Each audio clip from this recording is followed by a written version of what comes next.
یہ قرآن ایک بابرکت کتاب ہے جسے ہم نے آپ صلی اللہ علیہ وسلم پر نازل کیا تاکہ لوگ اس پہ غور اور فکر کریں اور تاکہ اہل فہم اس سے نصیحت حاصل کریں۔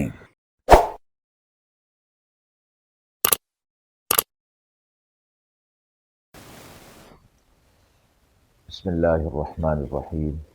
السلام علیکم ورحمۃ اللہ وبرکاتہ۔ ناظرین کرام، درس قرآن مجید کے آج کے اس پروگرام میں ہم سورۃ الاعراف کی آیت نمبر 100 تا 102 کا ترجمہ اور تفسیر پیش کر رہے ہیں،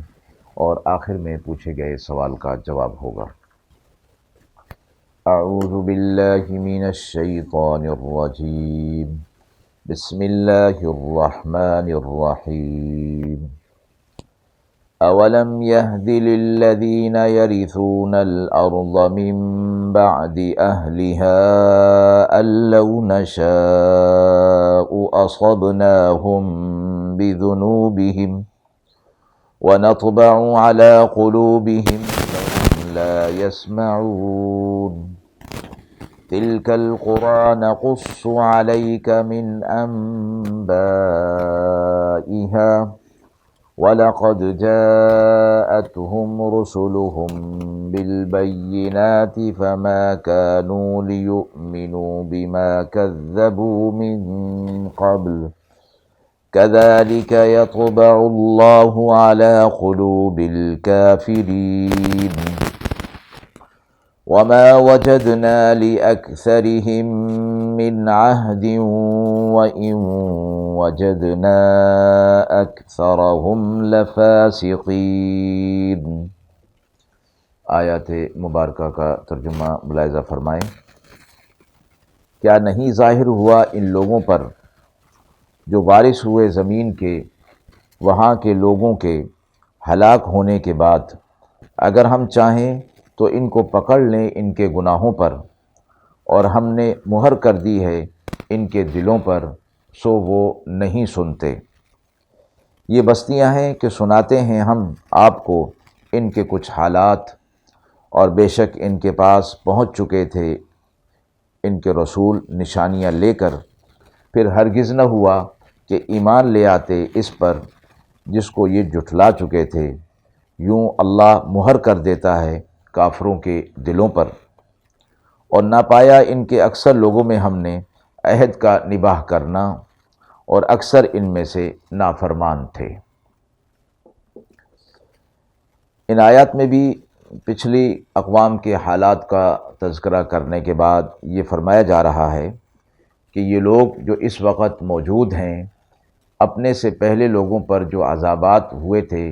ان کی نشانیاں یہ موجود دیکھ رہے ہیں اور پہچان رہے ہیں، اور تاریخی حوالوں سے بھی ان تک یہ بات پہنچ چکی کہ پچھلی اقوام انبیاء علیہ السلام کی نافرمانی کر کے عذاب کے اندر مبتلا ہو گئے تھے۔ تو یہ لوگ اس چیز کی طرف، اس چیز سے تنبیہ اور سبق کیوں نہیں حاصل کر رہے کہ یہ زمین کے وارث ہوئے ان لوگوں کے بعد کہ جن کو ہم نے ہلاک کر دیا تھا۔ تو یہ لوگ اس چیز سے سبق جب حاصل نہیں کر رہے ہیں تو ہم نے ان کے دلوں پر مہر لگا دی ہے، اور دلوں پر مہر لگا دینے سے مراد یہ ہے کہ اب یہ حق کو سامنے پاتے ہوئے بھی اس کو نہ دیکھ رہے ہیں، نہ سن رہے ہیں، نہ قبول کر رہے ہیں۔ اور اگلی آیت میں یہ فرمایا کہ یہ اقوام کے بعض حالات ہیں جو ہم نے آپ سے بیان کیے ہیں، اور سارے حالات ہم نے ان کے آپ سے بیان نہیں کیے ہیں۔ اور پھر فرمایا کہ یہ لوگ انبیاء علیہ السلام جو ان کے پاس آئے تھے، معجزات لے کر آئے تھے، حق اور باطل کا فیصلہ ان کے سامنے کر دیا گیا، مگر یہ لوگ ضد اور ہٹ دھرمی میں مبتلا تھے۔ حضرات انبیاء علیہ السلام نے مختلف انداز سے اور مختلف طریقوں سے ان کے سامنے حق کو پیش کیا، معجزات کو پیش کیا، لیکن یہ لوگ نہیں مانے۔ اور فرمایا کہ جب ہم نے ان کے اوپر عذابات نازل کیے، انہیں تنبیہ کی، تو یہ لوگ اس طرف نہیں آئے کہ جس چیز کو انہوں نے جھٹلا دیا تھا یعنی ایمان نہیں لا رہے تھے، انبیاء علیہ الصلوۃ والسلام کو جھٹلا رہے تھے، ان کی تعلیمات کو جھٹلا رہے تھے، یہ ان لوگوں سے یہ نہ ہوا کہ اس پر وہ ایمان لے آتے۔ جب یہ نہیں کیا انہوں نے تو اللہ نے پھر ان کے دلوں کے اوپر مہر لگا دی، اور یہ 2 مرتبہ فرمایا کہ ہم نے ان کے قلوب پر، کہ جب انہوں نے انبیاء علیہ الصلوۃ والسلام اور ان کی قوموں پر جو عذابات آئے تھے ان سے سبق حاصل نہیں کیا، تب بھی ان کے دلوں پر ہم نے مہر لگا دی، اور پھر جس چیز کو ایمان لانا تھا اور اطاعت اور فرما برداری کرنی تھی اس کو بھی انہوں نے قبول نہیں کیا، تب بھی ہم نے ان کے دلوں کے اوپر مہر لگا دی۔ پھر اگلی بات میں یہ فرمایا گیا کہ ان لوگوں نے اپنے عہد کو پورا نہیں کیا۔ عبداللہ بن عباس فرماتے ہیں کہ اس سے مراد عہد الست ہے، یعنی الست میں عالم ارواح میں اللہ رب العزت نے تمام ارواح سے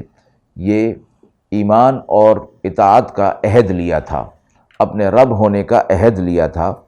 تو سب نے اس عہد کا اقرار کیا تھا، اللہ رب العزت کے رب ہونے کا اقرار کیا تھا،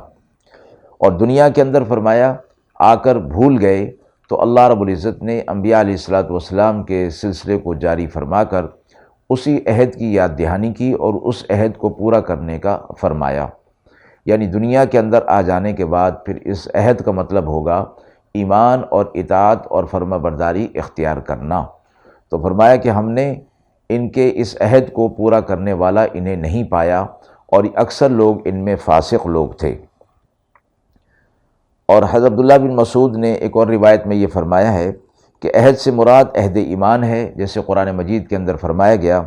الا من اتخذ عند الرحمن عہدا، یعنی اللہ کی طرف سے جو ان کے اوپر عہد رکھا گیا تھا اس کو انہوں نے قبول نہیں کیا، اور اس عہد سے مراد ایمان اور اطاعت ہے۔ اگر اس کو قبول کر لیتے تو یہ عہد کا پورا کرنا تھا، لیکن انہوں نے پورا نہیں کیا۔ عموماً انسان پر جب کوئی مصیبت آتی ہے تو وہ کتنا ہی فاسق اور فاجر کیوں نہ ہو، وہ اللہ کی طرف وہ رجوع کرنے والا ہو جاتا ہے، تو یہ اللہ کی طرف رجوع کرنا بھی عہد کو پورا کرنا ہے۔ تو وہ چاہتا ہے بندہ کہ اللہ کی اطاعت اور عبادت میں لگ جاؤں، نافرمانی سے بچوں۔ قرآن مجید کے اندر ایسے بہت سے لوگوں کا حال بیان کیا گیا، لیکن فرمایا کہ جب انہیں اس مصیبت اور پریشانی سے نجات مل جاتی ہے تو یہ لوگ اپنی پرانی ڈگر پر آ جاتے ہیں۔ جیسے قرآن مجید کی ایک آیت میں فرمایا گیا کہ جب ہم انسان پر کوئی مصیبت نازل کرتے ہیں تو وہ اٹھتے بیٹھتے ہمیں پکارتا ہے، اور جب ہم اس سے اس مصیبت کو دور کر دیتے ہیں تو وہ ایسا ہو جاتا ہے جیسے اس نے ہمیں پکارا ہی نہیں تھا۔ تو اللہ کی طرف سے دنیا کی نعمتوں کا ملنا،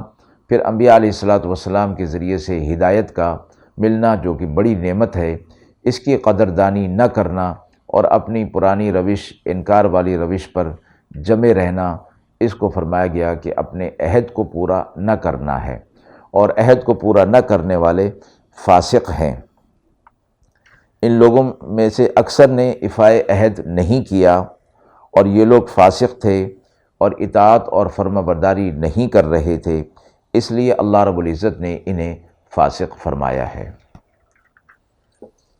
آیت کے حوالے سے سوال پوچھا گیا ہے کہ دلوں پر مہر لگ جانے سے کیا مراد ہے؟ آیت کے اندر جیسے فرمایا گیا کہ جب ان لوگوں نے، کفار نے، حضرات انبیاء علیہ الصلوۃ والسلام کی دعوت سے انکار کر دیا تو اللہ کی طرف سے پھر ان کے ساتھ یہ معاملہ ہوا کہ دل پر مہر لگ گئی، اب وہ حق کو سنتے نہیں، حق کو دیکھتے نہیں، حق کو قبول نہیں کرتے۔ آپ صلی اللہ علیہ وسلم نے فرمایا جب کوئی انسان گناہ کرتا ہے تو اس کے قلب پر اس گناہ کی نحوست کا ایک سیاہ نقطہ لگ جاتا ہے، پھر اور گناہ کرتا ہے تو پھر اور سیاہ نقطہ لگ جاتا ہے، یہاں تک کہ یہ سیاہی بڑھتے بڑھتے پورا دل سیاہ ہو جاتا ہے، اور پھر اس دل میں حق کو قبول کرنے کی صلاحیت باقی نہیں رہتی، اور پھر بھلے اور برے کی پہچان باقی نہیں رہتی، برائی کو اچھائی سمجھنے لگتا ہے وہ شخص، اور اچھائی کو برائی سمجھنے لگتا ہے، نقصان دہ چیز کو فائدہ مند سمجھنے لگتا ہے، اور فائدہ مند چیز کو نقصان دہ چیز سمجھنے لگتا ہے۔ اسی چیز کو قرآن نے فرمایا کہ قلب پر زنگ لگنا، کلا بل ران علی قلوبہم، ان کے دلوں کے اوپر زنگ لگ گیا ہے، اور یہ اس حالت کا آخری نتیجہ ہوتا ہے جس کو تباہ یعنی مہر لگنا فرمایا گیا ہے۔ اس آیت میں اور بہت سی آیات میں اس بات کو فرمایا گیا ہے۔ مہر لگ جانے سے کے نتائج یہ ہوتے ہیں کہ پھر وہ شخص اچھائی کو قبول کرنے کی صلاحیت سے محروم ہو جاتا ہے اور حق کو قبول کرنے پر آمادہ نہیں ہوتا، الا یہ کہ وہ توبہ کر لے اور اللہ رب العزت اس کے قلب کی سیاہی کو اور قلب کے زنگ کو دور کر دے۔ وآخر دعوانا ان الحمد للہ رب العالمین۔